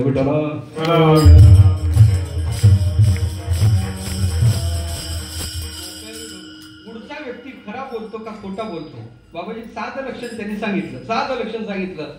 ते मला कीर्तनात सांगायला जमत नाही, मला त्याचे बंधन येतात. त्यांनी 2 लक्षणं त्याची सांगितले. त्याच्यामुळे खऱ्या अर्थानं पाहायचं झालं तर देह गायीचा पवित्र आहे, पण वाणी पुण्यवान नाही. अशीच एक कथा महाभारतात आहे. राजशेषने ठरला, प्रत्येकाकडे जबाबदारी वाटून दिली, प्रत्येक जण आपापली जबाबदारी पार पाडत आहे. पण देवाला वाटलं भूदेवाचं कसं चाललं म्हणून ब्राह्मणाकडे आले. भूदेवा कसं काय, सगळं नीटाय द्यावा. यज्ञ वय भगवान विष्णू प्रत्यक्ष यज्ञाचा भोगता इथे राबत आहे. काय कमी आहे यज्ञात, काय कमी आहे, सगळं विपुल आहे देवा. पण खरं सांगू का, सुपरवायझर फारच विचित्र आहे. त्याचं काय म्हणजे, देवा पंक्ती बसल्यानंतर सुपरवायझर 1.25 मणाची गदा खांद्यावर घेतो भीमदादा आणि पंक्तीतून फिरतो, साधा फिरत नाही. काय म्हणतो माहितीये का, बासमतीचा भात आहे, लोणकडे तुपात तळलेली जिलेबी आहे, खवा पार उस्मानाबादून बोलावलेला, मंगळवेड्याची बासुंदी आहे, महागाचा अन्न आहे, आणि पात्रात का राहिलं तर गदा पाहिली का गदा. देवा सगळं चांगलं आहे, पण त्या गध्याच्या धाकानच खाल्लेलं काय अंगी लागत. देवाला लक्षात आलं पाणी कुठं मुरते. देव पार 8:30 पावणे 9 वाजता तिथे गेले. बेल वाजवली, तो आळस देतच बाहेर आला. म्हणे देवा इतक्या रात्री येण्याचे कष्ट कशासाठी एवढी तसदी घेतली. म्हणे भीमा यज्ञ, म्हणे देवा काय सांगायचं, असं वाटते यज्ञ संपूच नाही, जेवढं काही शिल्लक राहते एकटाच पठ्ठा फस्त करतो, बाकी काही कोणाची गरज नाही. बरं आहे आज भीम नाही आलं लक्षात, एकटाच फस्त करतो. अरे पण भीमा यज्ञ सांग व्हायला आणखीन एक बुवा यायचा बाकी आहे, ती आल्याशिवाय यज्ञ सांग होणार नाही. म्हणजे फक्त त्याचा मोबाईल नंबर द्या, तारीख कशी देत नाही ती मी पाहतो. भीमा तू बोलायला आडदांड आहे, तो बुवा मानी आहे, मग उद्या आपण दोघे त्याला आणायला जाऊ. म्हणजे काय हरकत नाही. देवा सकाळ झाली, पंच उषकाल रथ जुंपण्यात आला. भीमदादा भगवान परमात्मा रथात बसले, मजल दर मजल करत गंधमादन ऋषीच्या दारात रथ आला. गंधमादन ऋषीला देव येणार याचे काही संकेत जाणवत होते. देव काही दर्शन देण्याचे संकेत आहेत बरं का. पूज्य प्रातस्वामी वैकुंठवासी डोंगरे महाराज सांगायचे, डोंगरेजी महाराज सांगायचे, देव डायरेक्ट भेटत नाही, पहिले स्वप्नात येतो. पहिले स्वप्न दृष्टांत येतो, पहिला स्वप्न दृष्टांत येतो. दुसरं सांगितलं, देव भेटायला जवळ आले याचं चिन्ह काय, ती वैश्विक वाणी होती महाराजांची. चिन्ह काय, सुगंधाची कोणतीच सामग्री आपल्या जवळ नाही, आणि आपण जिकडे गेलो तिकडे आपल्याला सुगंध येऊ लागला, समजायचं देव दर्शन द्यायला जवळ आलेलं आहे. तिसरं लक्षण सांगायचे, सगळी प्रतिकूल अवस्था आहे, सगळी प्रतिकूल अवस्था आहे, पण उगीच आतून आनंदाच्या उर्मे दाटून येत आहे. देव दर्शन देण्यासाठी उतावीळ आपल्याला झाला असं समजायचं. असे ते चिन्ह सांगायचे. हे सगळे चिन्हे उमटती अंगी शकुना जोगी उत्तम, आठवला बाप माय येईल काय म्हणून. तुकोबर सुद्धा सांगतात का नाही, तुकयाच्या अंगी सकळ चिन्हे, सगळे चिन्ह हे सगळे तुकोबाराकडे जाणवत होते. मला सांगायचं काय, हे सगळे चिन्ह त्या गंधमादन ऋषीला वाटले. गंधमादन ऋषी बाहेर आले आणि तेवढ्यात रथात देव पाहिलं, आनंद वाटला. देव घरा आला, आनंद वाटला. गंधमादन ऋषी रथात जवळ देवाच्या स्वागताला पुढे गेले. तेवढ्यात देवाने रथातून ते खाली उडी टाकली. गंधमादन ऋषीच्या जवळ देव आले. साष्टांग देवाने त्यांच्या चरणावर दंडवत केलं. ओ देवा, असं कुठं घडते का? उलटी गंगा कुठं वाहते का? तुम्ही मला का नमस्कार करताय? तेवढ्यात भीम विचारात पडलाय, देव कोणत्या विचित्र पुतळ्याला नमस्कार करतात? कारण गंधमादन ऋषीची विशेषता अशी होती, त्यांचं शरीर सोन्याचं होतं आणि तोंड डुकराचं होतं. शरीर सोन्याचं, तोंड. देव कोणत्या विचित्र पुतळ्याला नमस्कार करतात? भीमाने रथ सोडला, जवळ आला. देवासाठी भीमा कर नमस्कार. अरे पण देवा आहेत कोणी? काय नमस्कार करा? भीमा हेच ते ऋषी, हे आल्याशिवाय यज्ञ सांग होणार नाही, कर नमस्कार. अहो पण देवा, असं कसं ऋषी? शरीर सोन्याचं, तोंड डुकर, असं कुठं ऋषी असते का? असं कुठं महाराज असते का? म्हणजे भीमा असं कोणाच्या वर्मी लागेल असं म्हणू नाही, कर नमस्कार. लगेच भीमाने नमस्कार केला आणि भीम देवाच्या कानाजवळ आला. म्हणजे देवा, मला एवढं कळू द्या बाबा, याचं शरीर एवढं तेजपुंज, तोंड असं का? तेवढ्यात ते ऋषी पुढेच होते. ते त्याची कुजबुज कानाची चालू झालेली. लक्षात आलं, पुढे आले ते ऋषी. कोण आहे देवा हा? म्हणजे धर्माचा अनुज आहे. काय म्हणतो? ते तुमचं शरीर एवढं सोन्याचं, तोंड डुकराचं असं का विचारतो? म्हणे बाबा तुझं नाव काय? म्हणे माझं नाव भीम आहे. कारण खरं सांगू का भीमा, तू विचारू नाही मी सांगू नाही. तू विचारू नाही नाही म्हणलं का जिज्ञासा वाढते. ते म्हणे ऋषीवर्य, वाईट वाटू देऊ नका, तुम्हाला माफी मागतो, पण मला ही शंका निर्माण झाली तुमच्याकडे पाहून. माझ्या शंकेचं निरसन करा. तुमचं एवढं तेजपुंज सोन्याचं शरीर आहे, तोंड डुकराचं असं कसं? ते म्हणजे तू जरा जास्त जिज्ञासित दिसतो, मग तुला सांगतो ऐक. पूर्वीच्या काळी मी एवढा दानशूर होतो, एवढा दानशूर होतो, लाख लाख लोकांची पंगत बसवायचो. आज केलेलं पक्वान उद्या कधीच केलं नाही. आणि पंगत बसली, पंक्तीतून पाठीमागं हात बांधून फिरायचो. आणि फिरतीवर साधं फिरायचं नाही. पाहिलं होतं असं तुम्ही? खाल्लं होतं तुम्ही असं? भेटलं होतं तुम्हाला असं? आहे आपल्यासारखा कोणी दाता? भीमा, दान धर्म केला बाबा, त्याचा परिणाम शरीर सोन्याचं झालं. आणि लोकांना असं उपरोधाने टाकून बोललो, त्याचा परिणाम तोंड डुकराचं झालं. भीमानं ऋषीकडे पाहणंच बंद केलं. भीमानं आपले दोन्ही डोळे लावून भीमाने आपला चेहरा देवाकडे वळवला. आणि भीम देवाला म्हणतो, देवा काय टोचायचेच होते तर घरीच, इतक्या लांब आणण्याची गरज काय होती? देवाने सांगितलं, भीमा कान घरी टोचायचे नसतात, त्याच्यासाठी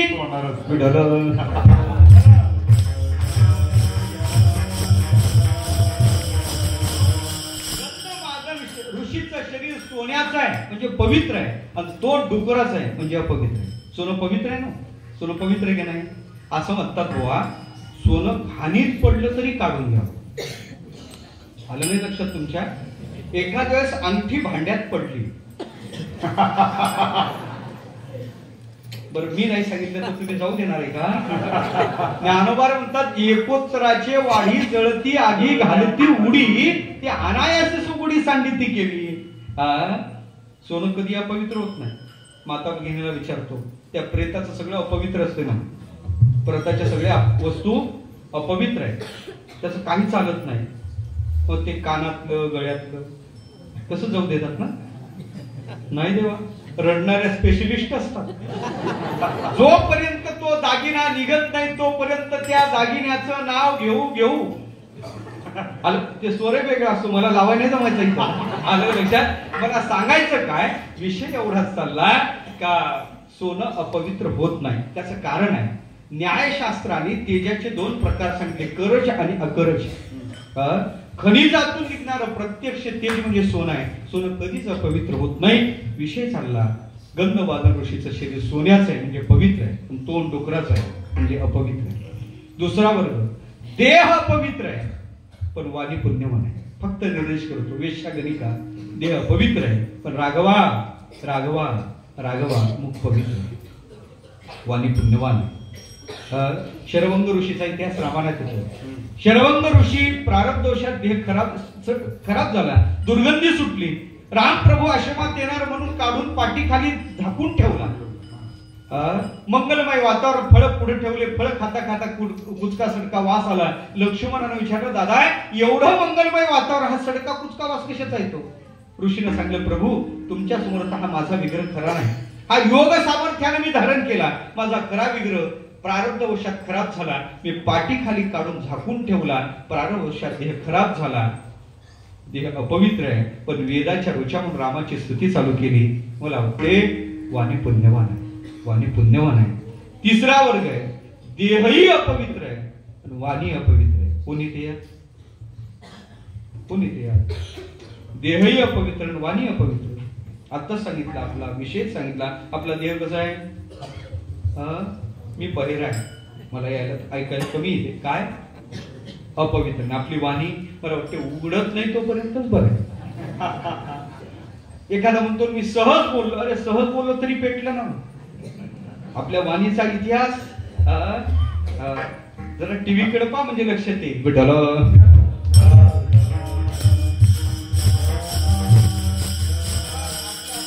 अपवित्र आहे, आपली वाणी सुद्धा अपवित्र आहे. सांगू तुम्हाला, असंच आम्ही या गावचं त्या गावला जात असतो, फिरत असतो, बोंबलत येईपर्यंत लोकांचा आम्हाला फोन असतो, बुवा कुठपर्यंत गेल्यानंतर बुवा आळंदीला पोहोचले का, वर पोहोचले, आणखीन फोन नाही. असाच प्रवास, बसचा प्रवास होता. हात दाखवा, गाडी थांबवा. एक आगड मावशी गाडीला आडवी झाली. पवित्र तो देह, पवित्र तो देह. हात दाखवला, जागा नव्हती. ड्रायव्हरनं गाडी थोडी पुढे घेतली. तिला राग आला ड्रायव्हरचा. ड्रायव्हरला शिव्या देतच गाडीत आली. वाणी पुण्यवंत. ड्रायव्हरला शिव्या देत बिचारी गाडीत आली. प्रत्येक जण विचारात पडलं की का ड्रायव्हरला शिव्या देत असेल बरं का. पण प्रत्येक जण तिच्या नादी कोणी लागायचं. सगळे गप्प बसले. गाडीत आली, जागेचा शोध घेत होती. जागेचा शोध घेता घेता तिचं लक्ष माझ्या सीटकडे गेलं. माझ्या सीटवर एक जागा खाली होती. ती होती डबल आणि जागा होती शून्य.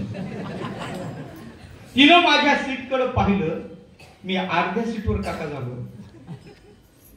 1.5 सीट बिचारीला मोकळी केली. तू का करी रिता ठाव त्यासी बैसाव यावा. 1.5 सीट बिचारीला मोकळी केली. माझ्या सीटकडे पाहिल्यावर मला लक्षात आलं संक्रांत आपल्यावरच दिसते. ती माझ्या सीटकडे पाहत पाहत पाहत पावलं टाकत टाकत पुढे आली. तुला हिच्या विषयी तिला सहानुभूती दाखवली का निश्चित ती चांगली बोलल असं वाटलं.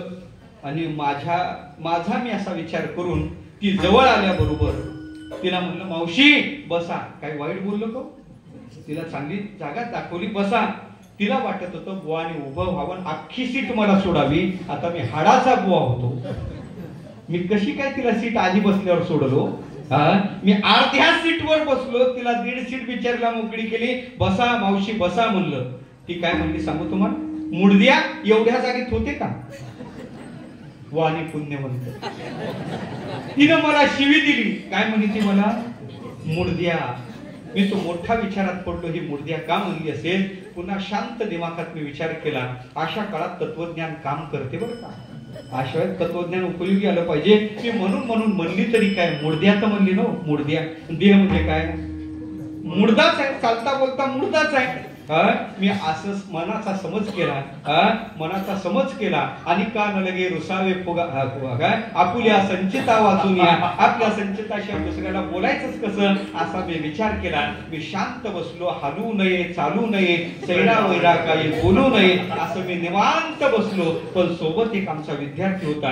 त्याला काय राहुल्या गेलं नाही. त्याला वाटलं आपल्या महाराजांनी चांगली जागा दिली. तिने महाराजाला शिवी दिली. त्याला बरं वाटलं. ते पुढाला ए बाई काय अगं महाराजांनी तुला चांगली जागा दिली पण तू महाराजाला शिवी दिली. आता तिने काय करायला पाहिजे होतं? गप्प राहायला पाहिजे होतं. काय म्हणली सांगू तुम्हाला? म्हणजे दिली असेल जागा, एसटी काय त्याच्या बापाची आहे का? तिनं माझा बाप काढला. बाप. मी तो मोठ्या विचारात पडलो. आपल्या बापाने काय चूक केली? तिनं बाप काढला नाही. खरं सांगतो तुम्हाला, तिनं माझा बाप काढला. मी विचारात पडलो आणि पुन्हा शांत दिमागात विचार केला. खरंच विचारांती माझ्या लक्षात आलं एसटी खरंच आपल्या बापाची आहे का? आणि विचारांती लक्षात आलं का कटू आहे पण सत्य नाही का? कटू आहे पण सत्य नाही का? खरंच एसटी आपल्या बापाची आहे का? पुन्हा मी शांत झालो. ते गीते स्थित प्रज्ञ दर्शन सांगितलं. ते स्थित प्रज्ञ कसा असावा माझ्याकडे पाहून ठरवावं. इतका मी स्थित प्रज्ञ का भाषा असा स्थिर झालो बरं का. असा स्थिर झालो. आता तिच्याकडे पाहणे बंद केले. आणि मग कुठं पाहत होतो? खिडकीतून बाहेर पाहत होतो. जो आम्हाला कीर्तनाला घ्यायला आला त्याला काय रावल्या गेला. तो वैतागला, चिडला, पुढाला आणि पुढाला, ए बाई काही बोलण्याची अक्कल आहे तुला? हा, केदवा कैसे राहटावे, कौनासी काय बोलावे तुला काही कळते? अगं तुला माहित आहे कोण आहेत ते? कोण आहेत माहित आहे? अगं ते आळंदीचे महाराज आहेत. त्यांना माझा परिचय काय दिला? ते आळंदीचे महाराज. आता तिने काय करायला पाहिजे होतं? शांत बसायला पाहिजे होतं. काय बोलली सांगू तुम्हाला? म्हणे असल आळंदीचा महाराज मला काय चुलीत घालायचा आहे का?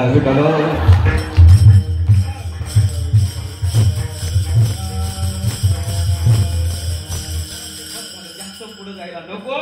देहही अपवित्र, वाणी सुद्धा अपवित्र. देहही अपवित्र, वाणी सुद्धा अपवित्र. हा एक वर्ग आहे. त्याच्या पुढचा वर्ग आहे देहही पवित्र, वाणी पुण्यवान. तो नामधारकाचा वर्ग आहे. देहही पवित्र आहे, वाणी पुण्यवान. किती देह पवित्र, किती देह पवित्र. ऐका, किती देह पवित्र. साधकाने त्या देहाची साधना करावी इतका तो पवित्र. ऐका, साधकाने चिंतामणीची साधना केल्यानंतर चिंतामणीकडून जे फल प्राप्त करावं ते त्या देहाच्या साधने करून त्याला ते प्राप्त होणार. म्हणून सकळ चिंतामणी शरीर जरी निंदा हिंसा नाही, कपट देह होते निर्मळ स्फटिक जैसा. इतका त्याचा देह पवित्र आहे. म्हणून त्याचा देह पवित्र आहे. त्याची वाणी पुण्यवान आहे. पटलं महाराज? त्यांचा देह पवित्र आहे, त्यांची वाणी पुण्यवान. संत वाङ्मयात देह पावित्र्याचे काही उपाय सांगितले. पहिला उपाय, देह पवित्र होतो कशानं? देवा संताला लोटांगण घातलं, देह पवित्र होतो. देवा संताला लोटांगण घातलं, देह पवित्र होतो. पवित्र भावया घालीन लोळणी, देह पवित्र होतो. पहिला उपाय. ऐका, दुसरा उपाय, देह पवित्र होतो कशानं? देह पवित्र होतो.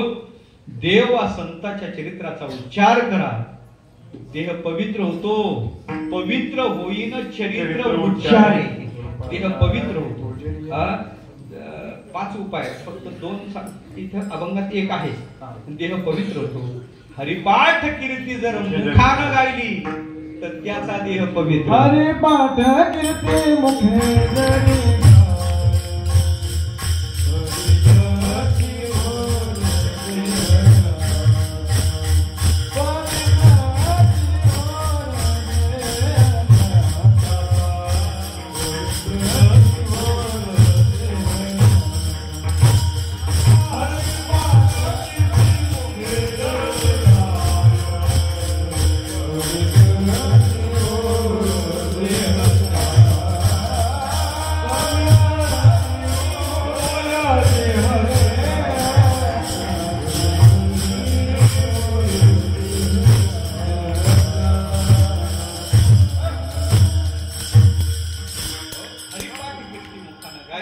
त्याचाही देह पवित्र होतो.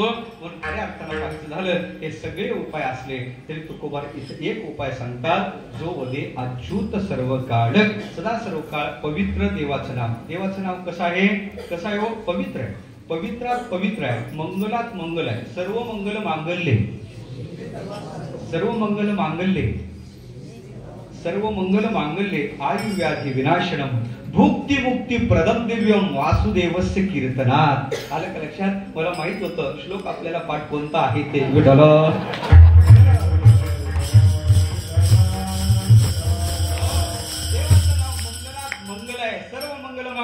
आयु व्याधी विनाशनम भुक्ती मुक्ती प्रदम दिव्यम वासुदेवस्य कीर्तनात. वासुदेवाचं कीर्तन असं आहे. पुराणाने आपल्याला चिंतन सांगितलं, सर्व मंगलात मंगल आहे, आयुची वृद्धी करणार आहे. आयु तुझी वृद्धी करते, पापाचा नाश करते, असं देवाचं नाम आहे. पण असं देवाचं नाम पवित्र आणि परिकर रखुमादेवी वराचे असं जर ते नाम चिंतन केलं आणि तर त्याचा देह पवित्र, त्याची वाणी पुण्यवान. तिथं आणखी पद आहे, सर्व काळ चिंतन साधू करतो मी. सर्व काळ ठीक आहे. सर्व काळ कसं काय शक्य हो? जागृती ठीक आहे, स्वप्नातही ठीक आहे.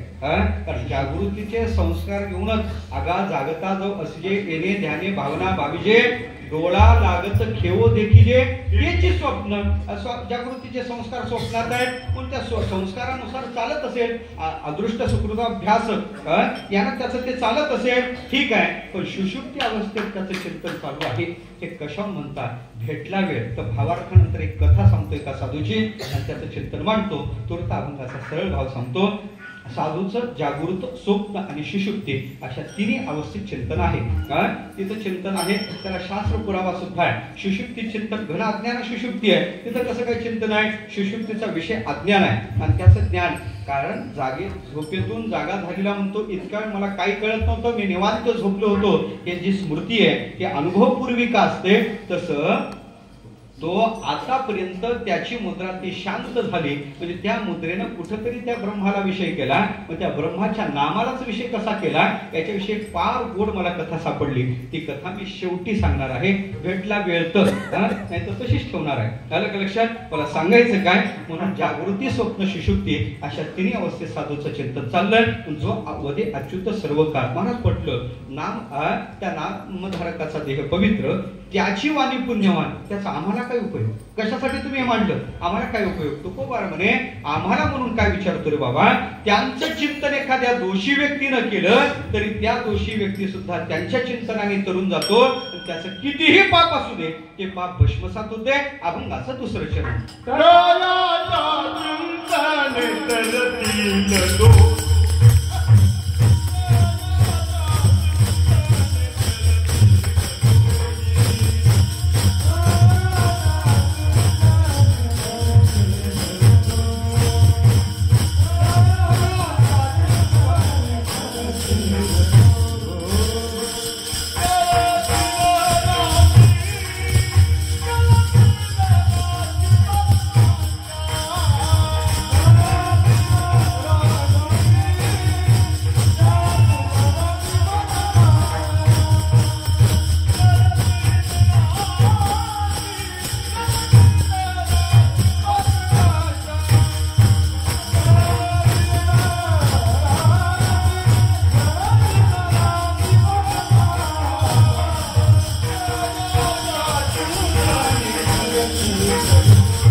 त्यांचं चिंतन केल्यानंतर दोषी तरुण जातात आणि पापाच्या राशीच्या राशी भस्मसात होतात. हा विचार मी थोडा कैमुतिक न्यायाने तुमच्या समोर ठेवतो. त्यांचं चिंतन केल्यावर दोषी तरतात. हो बाबा, त्यांच्या चिंतनाने दोषी तरतात.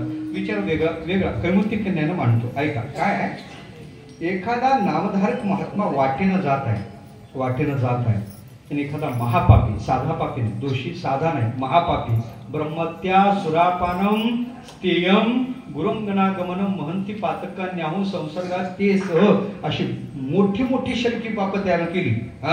असा जो आहे महापापी जरी आहे, महापापी मेला, महापापी मरून पडला, काही चांगलं केलं नाही, काही आतापर्यंत चांगलं नाही त्याच्या जीवनात, सगळा सातबारा भरलेला आहे आणि तो मरून पडला, त्याचं प्रेत वाटेला पडलं आणि त्या वाटेनं हा नामधारक महात्मा जात आहे. त्या नामधारक महात्म्याची दृष्टी त्या महापाप्याच्या प्रेतावर पडली तरी तो महापापी उद्धरून जातो. तो तरतो. ऐका, तो महापापी मेला, त्याच्या प्रेतावर साधूची दृष्टी पडली नाही, त्याची चिता लागली. चिता, त्या चितेतून धूर बाहेर आला आणि नामधारक महात्मा कुठून तरी लांबून जात आहे. त्या नामधारक साधूची दृष्टी त्या महापाप्याच्या प्रेतातून बाहेर आलेल्या धुरावर पडली, शरीरावर नाही पडली, त्या धुरावर पडली तरी तो महापापी उद्धरून जातो.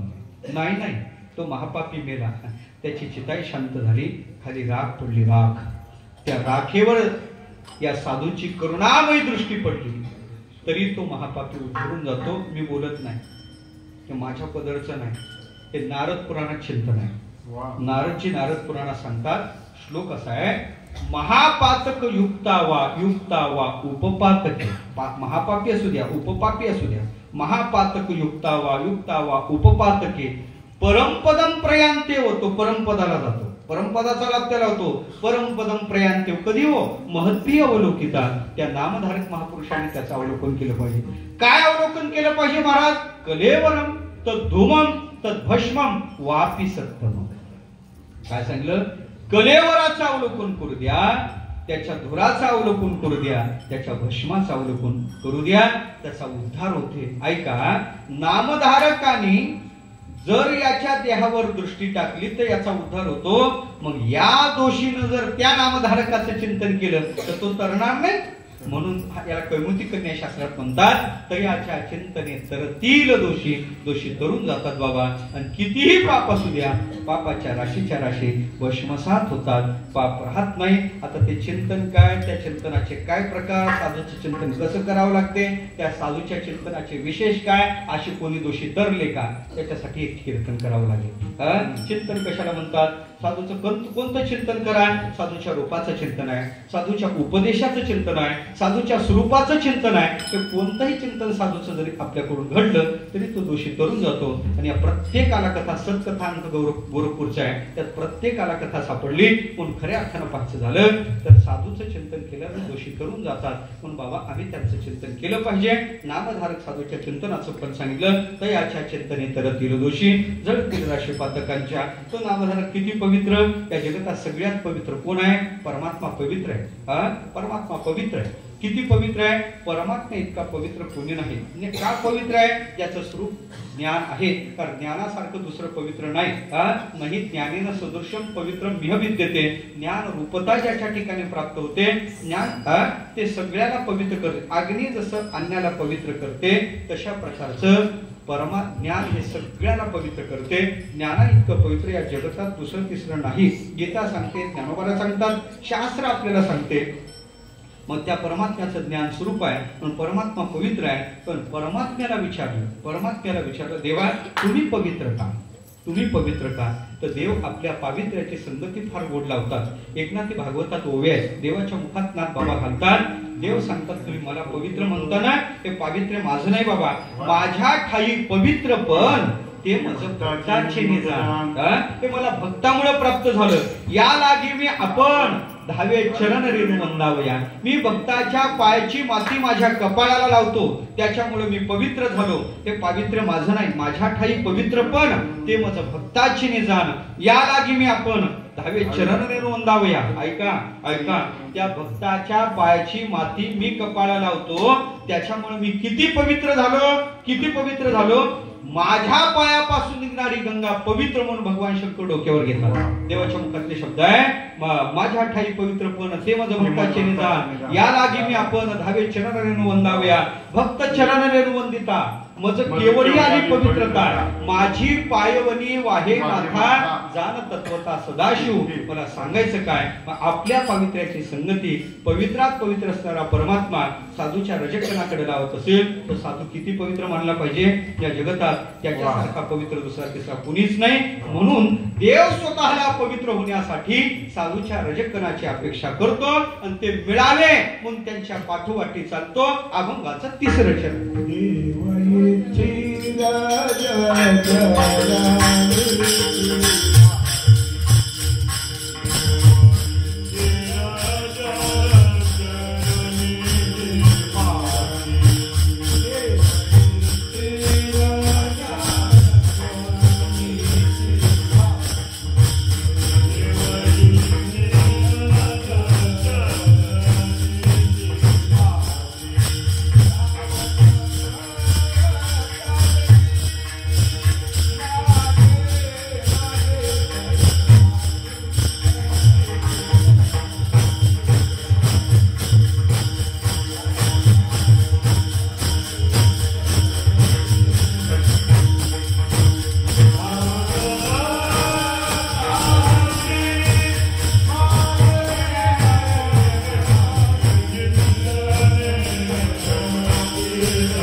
भजकनाची अपेक्षा करतो. देव इच्छी रज चरणीची माती धावत चालती मागे मागे. नामयाचे पाठी चाले केशी राज लागा वयाची रज चरणीचे. कथा भरपूर आहे. एकच कैवतिक आहे. कैवतिक ज्ञानविचार म्हणतो ऐका. आमचे तुकोबार कोणत्या तरी डोंगरावर साधनेला जायचे. जिजाबाई आवली भाकरी घेऊन निघायच्या. जाता जाता एक दिवस पायात काटा भरला. डोक्यावरच्या भाकरीची पाठी खाली पडली. भाकरी अस्तं पडल्या. पाण्याचं गाडगं फुटून गेलं आणि शिव्या चालू झाल्या. कोणाला मला वाटतं तुकोबारला म्हणता का? तुकोबारला नव्हत्या. ती अलीकडली जिजाबाई नव्हती. आलं का लक्षात? मला सांगायचं काय, देवाला शिव्या चालू झाल्या. देवाला शिव्या देत होत्या. जिजाबाई शिव्या चालू केल्या आणि शिव्या देता देता झालं असं, देवाने बुराखी बाळाचं रूप धारण केलं आणि पुढे हजर आहे जिजाबाईच्या. मला मोठा प्रश्न पडतो ना, मंत्र जप करून सुद्धा आणखी स्वप्नात आला नाही. माझ्या तर नाही. आपल्या काही नाही ना. किलोचं पावशेरा आणलं नाही ना. तेच माझी अनुभूती हीच आहे. आपली मला वाटते काही सांगायचं का, कोण जाणे कोणा घरी उपासना, पण माझी अनुभूती अशी आहे, आणखी स्वप्नातही नाही. ती शिव्या चालू होत्या. शिव्या तो पुढे हजर होता. पण कधी कधी मला असं वाटतं याला काही शिव्या आवडतात का काय, आपण शिव्या चालू करावं का काय, मी या विचारात. कारण गवळणी शिव्या द्यायच्या ना, हसत असे शिव्या देतात त्या गवळणी शिव्या द्यायच्या, तो पुढे हजर होता. पण याला काही शिव्या आवडतात का काय असं मला असं वाटते. पण मला एका मी सांगितलं म्हणजे महाराज कोणाच्याही शिव्या खायला तयार नाही. अंतःकरण पवित्र ठेवा, मुखातून शिव्या येऊ द्या, त्याला मंत्र वाटतात. आणि अंतःकरण विकारानं भरलं, मुखातून मंत्र येऊ द्या, त्याला शिव्या वाटते. गवळणी शिव्या जेव्हा शिव्या देत होत्या, पायाकडे पाहिलं, माही अहो तुमच्या पायात तर काटा भरला. हो ना बाबा, पाहा मालकाच्या भाकरी घेऊन निघलो, पाहा ना केवढा काटा भरला. जवळ आला म्हणे, माही काटा काढू. म्हणजे बाळ तुला काटा काढायला जमतो? तो मनातल्या मनात म्हणतो, मी काटेच काढायची कामं करतो. कंसाचा मीच काढला, रावणाचा मीच काढला. असं स्पष्ट नाही म्हणत. माही मी गुराखीच आहे बर का, आणि मला चांगला काट्यानं काटा काढायला जमतो. काढ बरोबर. काटा काढण्यासाठी कसं काढावं लागते ते दृश्य डोळ्यासमोर उभं कर. ज्याचा काटा काढायचा त्याने पुढे बसायचं, ज्याचा काढायचा त्याने, ज्याने काढायचं त्याने पुढे बसायचं. दोघं समोरासमोर बसल्यानंतर ज्याने काटा काढायचा त्याने गुडघ्यावर पाय उभा करायचा आणि त्या गुडघ्यावर ज्या पायात काटा भरला तो पाय टेकवायचा. तो पाय टेकवल्यानंतर त्या पायातला काटा दिसावा अशी व्यवस्था करायची. त्याच्यासाठी तो पाय स्वच्छ करायचा. त्याला पाणी लागते. ते पाणी बाहेरच्या टाकीतलं जमत नाही, आपल्याच टाकीत हात टाकावा लागतो. बरोबर आहे ना? का वेगळं इकडे काही नाही ना? देवाने सुद्धा आपल्या तोंडात हात टाकला, थुंका हातात घेतला आणि तो थुंका जिजाबाईच्या पायाला लावला. कशासाठी लावला? झोपले नाही तुम्ही? कशासाठी लावला? मी बहिराय म्हणून सांगितलं तुम्हाला. कशासाठी? काटा दिसण्यासाठी. आता माझा प्रश्न तुम्हाला ऐका. तुम्ही मुंगी पाहिली का? मुंगळा नाही म्हणत मी, मुंगी पाहिली ना? किती पाय आहे तो मुंगीला? इकडं मुंगीला पाय किती? तुम्ही म्हणजे ते तुम्ही मुंगीचे पाय मोजत नसता का? किती आहे तो महाराज मुंगीला पाय? उद्या मुंग्या पकडा. आता इथं कुठं आहेत त्या मंदिरात, काही मुंग्याला कमतरता नाही. किती आहेत? किती पायाच्या मुंग्या आहेत? 6 त्याच्याच आहेत का? 6 पायाच्या. बरोबर. ऐका म्हणजे आता ते नको, बाकीच्या पायाच्या जास्तीचे घ्यायला नकोच. कमीत कमी इकडल्याच घेऊ. किती? 6 पायाच्या मुंग्या. ऐका, त्या मुंगीच्या पायाला घुंगराच्या चेन आपल्याला करायच्या. साखळ्या म्हणता का चेन म्हणता तुम्ही? साखळी ना ते पायाला घालतो ते. घुंगराच्या साखळ्या करायच्या. किती तोळे चांदी लागल? किती तोळे? माता भगिनीला विचारतो, किती तोळे लागल? त्या मुंगीच्या पायात घुंगराच्या चेन करायच्या. किती तोळे लागल? सांगा की 5-6 किलो म्हणून. मुंग्या मोठ्या मानावं लागतील मला. ऐका तोळे नाही, गुंजा नाही, ग्रॅम नाही. किती लागल? मुंगी केवढी, मुंगीचा पाय केवढा, त्या मुंगीच्या पायातली ती चेन साखळी केवढी, आणि त्यातलं घुंगरू वाजलं तरी याला ऐकू जाते. मुंगी के पाव में बजने वाला घुंगरू वो भी त्याला ऐकू जाते. मग माझा प्रश्न तुम्हाला आहे, याला मुंगीच्या पायातला घुंगरू जर ऐकू जाते तर याला जिजाबाईच्या पायातला काटा दिसत नव्हता का? याने थुंका का लावला? माझा प्रश्न हा आहे तुम्हाला, का थुंका लावला? त्याचं उत्तर आहे का? त्याचं उत्तर आहे का? याला काटा पाहायचाच नव्हता. कोण आहे जिजाबाई? जिजाबाई भक्ताच्या भक्त आहे. तुकोबाराच्या भाकरी घेऊन निघल्या, तुकोबाराची भक्ती करायला निघलेली माऊली आहे. देवाने थुंका लावून जिजामातेच्या पायाचे रजकण त्या थुंक्यात गोळा केले, पण तो हात आपल्या तोंडात टाकला. देव इच्छी रज चरणीची माती. देवाने तो हात आपल्या तोंडात टाकला. ती माती तोंडात हात टाकला. देव तेवढं खाऊन तृप्तीचा ढेकर देईल तर नवल. त्याने सांगितलं, माई काटा फार खोल आहे, दाताच्या कैचीत धरून काढू का? देवानं 2 गोष्टी साध्य केल्या. जिजामातेच्या पायाच्या जवळ देव गेला, मस्तक जिजाबाईच्या पायाला टेकवलं. धन्य आहे जिजामाता, सगळं जग त्याच्या पायावर नतमस्तक होते, पण तो जिजामातेच्या पायावर नतमस्तक होतो. इंद्र चंद्र महेंद्र याची पूजा करतात, श्रुतीशास्त्र याचं स्तवन करतात, महासिद्ध मुनी आराधना करतात. तो परमात्मा जिजामातेच्या पायाला मस्तक टेकवतो. ते रजक्कन आपल्या मुखात घेतो, अलगद दाताच्या कैचीत काटा धरतो, अलगद काटा काढतो. काटा काढला, वेदना शांत झाल्या. जिजाबाईने विचारलं, बाळ तुझं नाव काय रे? मी म्हणतो, तिनं विचारू नव्हतं, यानं खरं सांगू नव्हतं. ती म्हणे मला विठ्या म्हणतात. तिनं दगडच उचलला, म्हणे हात वेल्या.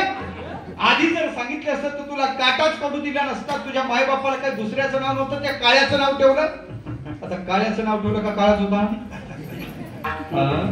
काळाच होता. ऐका, देव जर जिजाबाईच्या पायाच्या मातीची अपेक्षा करत असेल तर तो देव तुकोबाराच्या पायाच्या मातीची अपेक्षा करणार नाही. देव इच्छी रज चरणीची माती, आणि ती मिळवण्यासाठी त्यांच्या पाठोपाठी धावत चालती मागे मागे. तो भगवत भक्त साधना करून ते देवाचं नामचिंतन करून चिंतने तद्रूपता या अवस्थेत जातो. म्हणजे होते काय? देवात त्याच्यात फरकच उरत नाही. अभंगाचं पुढचं शरण काय त्यामुळे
बरं काय त्या उरले वेगळे अनेक वैकुंठ नायक जयाकंठी बाबा नामधारकाची विशेषता आहे चिंतने चिंतने तद्रूपता या अवस्थेवर तो भगवत भक्त जातो.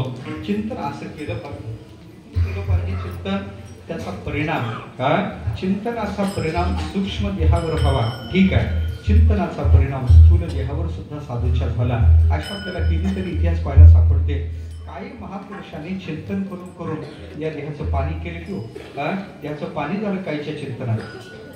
काही महापुरुषांनी चिंतन करून करून किती चिंतन केलं या आज ज्योती प्रगट केली. इतकं चिंतन केलं.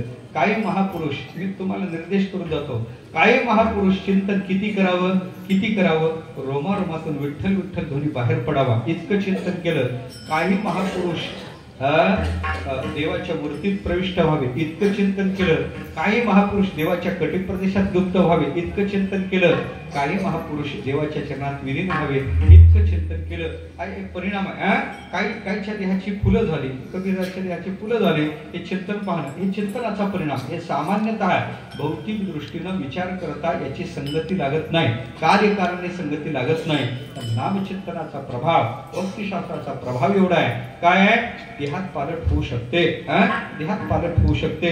ब्रह्मरूप काया होत असे कीर्तनी भाग्य तरी ऋणी देव ऐसा बरं सांगतात का नाही. ब्रह्मभूत काया ब्रह्मरूपता कायाच्या ठिकाणी शक्य नाही. पण नामसंकीर्तनाचा हा परिणाम आहे. केलं का नाही केलं ना. काय नरहरी महाराज देवाच्या कटे प्रदेशात लुप्त झाले. संत नरहरी महाराज देवाच्या कडे संत कानपात्रा देवाच्या चरणात विलीन झाल्या. संत मीराबाई द्वारकाधीशाच्या मूर्तीत प्रविष्ट झाल्या. चैतन्य महाप्रभू जगन्नाथ भगवंताच्या मूर्तीत विग्रहात गेले. हे चिंतनाचाच परिणाम नाही तर नाही. काय देवती मातेनं कपिल भगवंताच्या मुखातून ऐकलेलं भक्तीचं चिंतन काय परिणाम झाला. देहाचं पाणी झालं. देहाचा प्रवाह होऊन गेला. हे चिंतनाचाच परिणाम नाही का. हे सगळं चिंतनाचा परिणाम असल्यानंतर सुद्धा सगळ्यात मोठा परिणाम तुकोबारा सांगतात तो भगवत भक्त देवापेक्षा वेगळा राहत नाही. देव आणि तो तस्मिन तज्जनेचे भेदाभावात आलं लक्षात. नारदची भक्तिसूत्रात जे चिंतन मांडतात ना भेदाचा अभाव आहे त्यांच्या दोघात. किंवा भक्ती ब्रह्मसूत्र बोलते अविभागेन दृष्टत्वात. ज्ञानोबार बोलतात एरवी नामरूपतयाचे पाहता ब्रह्मची दिसे साचे. बाबा त्याच्यात काहीच नाही. ब्रह्मरूपता त्याची सिद्ध आहे. काय ब्रह्मरूपता सिद्ध आहे. तो ब्रह्माचं चिंतन करतो ना त्या परमात्म्याचं चिंतन करतो ना. परमात्म्याचं चिंतन करणारा फल काय य ब्रह्मवेदेश ब्रह्म भवती स्वयं. ब्रह्माचं चिंतन करणारा ब्रह्मच होतो. फरक काय म्हणजे ब्रह्माला जन्म घ्यावा लागत नाही आणि चिंतन करणाऱ्याला सुद्धा जन्माला यावं लागत नाही. य ब्रह्मवेदेश ब्रह्म भवती स्वयं ब्रह्मणो नास्ति जन्मतः पुनरेश न जायते. जाणणाऱ्याला सुद्धा जन्म घ्यावा लागत नाही. ही विशेषता त्या चिंतनाच्या परिणामानं त्याच्या जीवनात भगवत भक्ताच्या जीवनात घडत असते. योग प्रभाव नावाचा गुलाबराव महाराजचा ग्रंथ महाराजांनी देवाच्या नामचिंतनाच्या योगाने भगवत भक्ताच्या अंतःकरणात होणाऱ्या परिणामाचं चिंतन करतोय. योगाची सगळी अंग कशी सिद्ध होतात आणि शेवटी ही कायाच देवरूपत्व या कायला कसं प्राप्त होते त्याचं चिंतन फार गोड उत्कृष्ट तिथं मांडलं. आता ते सगळं मला मांडायला वेळ नाही. गळ्यात संपलेला आहे. पण असं ते चिंतन आहे. तो भगवत भक्त किती पवित्र बाबा किती पवित्र. या जगतात सगळ्या तीर्थ पवित्र आहे. तर ती पापादिकम यस्मात ज्याच्या पापादिकातून तारून नेतात. पवित्र त्याला म्हणायचं पवित्र. पवी म्हणजे इंद्राच्या हातातलं अस्त्र आणि खऱ्या अर्थानं त्याच्यापासून त्र म्हणजे रक्षण करतो त्याला पवित्र म्हणतात. आलं का लक्षात. आपल्या ठिकाणी पाप असल्यानंतर ते अस्त्र काम करते. आपल्या पापावर ते चालते. थोडंही पाप शिल्लक असलं तर ते अस्त्र चालते. कोणतंही अस्त्र चाललं नाही तर ते अस्त्र चालते. त्यातून वाचणं शक्य नाही. म्हणून आपल्याजवळचं पाप गेलं पाहिजे. आपल्याजवळ पापाचे डोंगर असतील तर ते अस्त्र काम करते. पण खऱ्या अर्थानं पाहायचं झालं तर हे नामरूपी अस्त्र असं आहे. नाम इतकं पवित्र आहे. तो भगवत भक्त इतका पवित्र होतो त्या नामाच्या योगाने की आसर सुद्धा त्याच्यावर काम करत नाही म्हणे. त्या आसर सुद्धा त्याच्या इतकं टणक आहे. अभेद्य अस्त्र आहे. पण ते सुद्धा त्याच्या चरणावर मुलायम होऊन राहते. एवढंच नाही गोमतीर्थाचा विचार करायचा झाला तर त्रिवेणी सगळ्यात पवित्र आहे. त्रिवेणी सगळ्यात पवित्र आहे. गोमतीर्थात सगळेचे तीर्थ आहेत. मानुष्य तीर्थ राक्षस तीर्थ आदी करून सगळ्या तीर्थात त्रिवेणीचं पावित्र्य सांगितलेलं आहे. सगळ्या संतांनी त्रिवेणीचं पावित्र्य, प्रयागाचं पावित्र्य, सध्या कुंभ चालू आहे तिथं पावित्र्य आहे. पण ऐका, हा भगवत भगवान जे त्रिवेणीच आहे, पण ती भौमतीर्थातली त्रिवेणी नाही, तो चेतन त्रिवेणी आहे. अभंगाचं शेवटचं चरण. तुका म्हणे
तुम्ही जर कृपा केली तरच हे चिंतन आमच्या मुखातून येणं शक्य आहे. पण आपली कृपा, त्या कृपेची याचना परमात्म्याच्या चरणी, भगवान परशुरामाच्या चरणी करतो.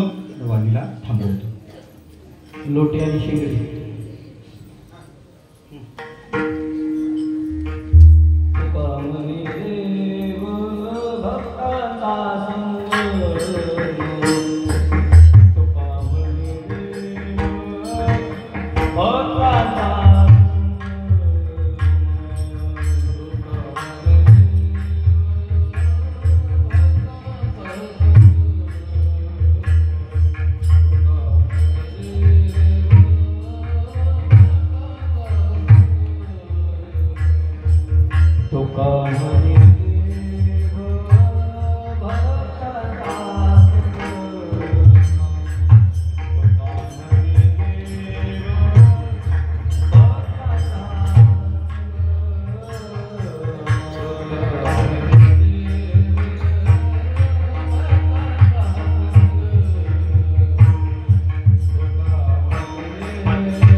विठ्ठल विठ्ठल